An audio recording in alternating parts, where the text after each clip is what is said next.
And welcome back to Yay or Nay in the Daily Wrap. Well, first up, as you can hear, that's All or Nothing at All by Frank Sinatra. And he would have been 100 years young this year. Hard to believe he did that legendary gig at the Sands with Dean Martin, Sammy Davis Jr., and Rick Unger just 40 years ago. Rat Pack, baby, forever. That's right.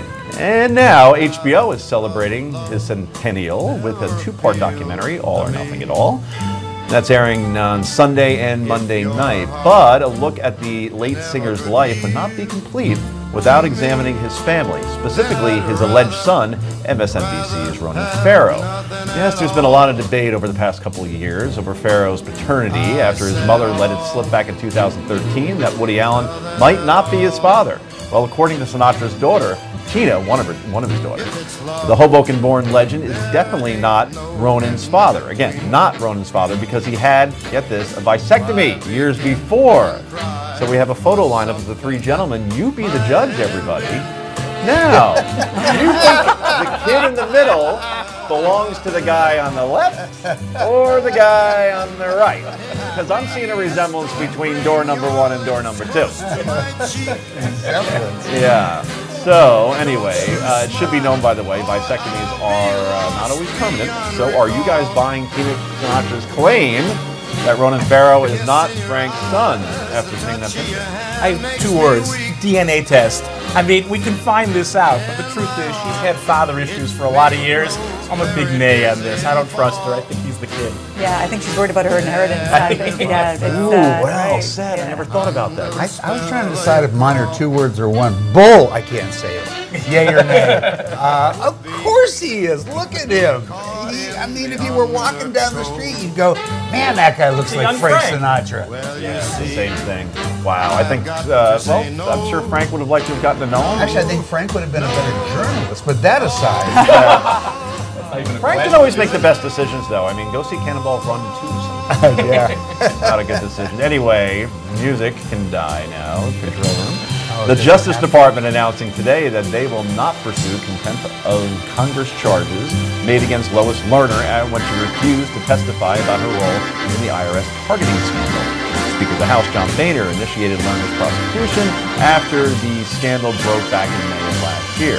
So, is Lerner innocent? Yay or nay? You won't know because they won't let any investigation go further. So that's why they should do it. Ironically, for many of these cases, if you really think the person is innocent, play it out. Heather? Right, this is Yes, specifically her contempt of Congress with regard to the Fifth Amendment. Listen, she's contemptible, and I think she's in contempt of a lot of us. This technicality, they probably decided correctly on the legal issue, but we may still see charges against her on other things. So. Heather's got it exactly right. You may still see charges against her on some other issues, but on this one, I agree. I think they got it right. I don't think that she did break the Fifth Amendment. So this is a legal means thing. And Yeah, so not it is. She might still Okay. be. All right. I'm a yay as well. You never see anybody name their kids Lois anymore. Yeah, Lois Lane, Lois Lerner. It's all about alliteration. Anyway, President Obama is set to speak at Hill Air Force Base in Utah on Friday, making South Dakota the only state in the country he hasn't visited as president. He did visit it as a candidate back in 2008. While South Dakota is not known for having oil, major universities, or even military bases, the Mount Rushmore state is having a silent economic boom with only a 3.7% jobless rate, the 3rd lowest in the country, more banks than New York, go figure, thriving manufacturing and biotech industries, and no state income tax. That's nice. Personal property tax, that's even nicer. Inventory tax, that's even nicer than nice. And no inheritance tax. Wow. Moving there tomorrow. Should the president make his next trip to South Dakota? Yay or nay? Given the cost of a presidential trip and the fact that I'm betting not a lot of South Dakotans, I'm not judging, are eager to see this particular president, probably the answer is no. But if they want to have their ticket punched, go for it. South Dakota is the state that brought you Tom Daschle, that brought you, what was the last one? It was a Democrat. It was a Democrat They also. elect Democrats. They do. Yeah. They do. He didn't do well in the presidential, but I they think do. he'll go. I think he'll go because he wants to, before he got all caught up in major issues in the country, he wanted to hit every state, and I think he'll get there. I really don't care. I'll just say this, all those wonderful things that you get in South Dakota, there's another side. You have to live in South Dakota. Is the weather terrible there? It's harsh. Right, because I know I've never it's the been. plains, right? And There's 3.5 people there. That's no wonder they have a Oh 3.5% my God! unemployment Yeah, and we rate. wonder why people don't like people in New York and L.A. Exactly. People who brought us the For great all those who are flyover. As a watching New Midwesterner, York, I'm New York, offended. there's LA, and there's all this in For all of our between. viewers right? Oh, in South my Dakota, Lord. we love you. I have a philosophy on this, okay?